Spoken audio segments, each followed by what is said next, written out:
A real interesting subject that keeps arising about development is a lot of coaches think it's about the drills they're going to do, the tactics they're going to say, the things they will say to players that will actually gather their attention and grab their attention.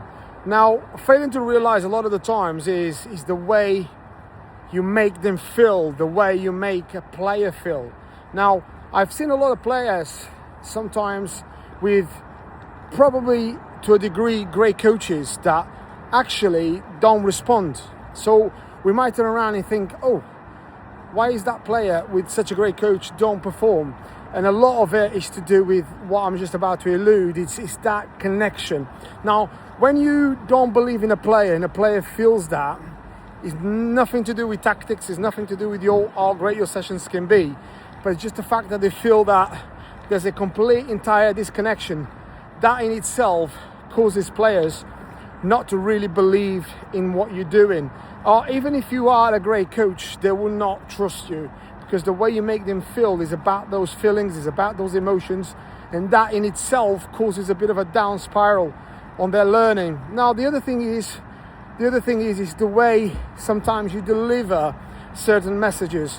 Now, it's so important to become a great communicator as a coach, as a manager, as a youth developer. It's so important to really enhance the real detail, but also the way you deliver. Sometimes there's certain things you can say, they sound the same, but actually they don't land the same. So sounding and landing are two different things.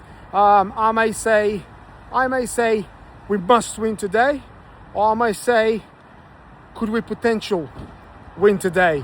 Could we give everything in order to win today? Does it mean anything to you guys? Are we a family in order to bring that back to us? It's more or less the same thing, but lands differently. So a lot of the times we miss that. We miss that real emotional feeling to players. And I think the great guys, the great so-called managers and coaches are so good at this. They're so good at these fine margins that may not seem anything to some people. Some people say, what a load of crap. I'll just say how it is, and the end of. But what they don't realize is, after a while, when players actually begin not to perform, begin not to express themselves, then they start finding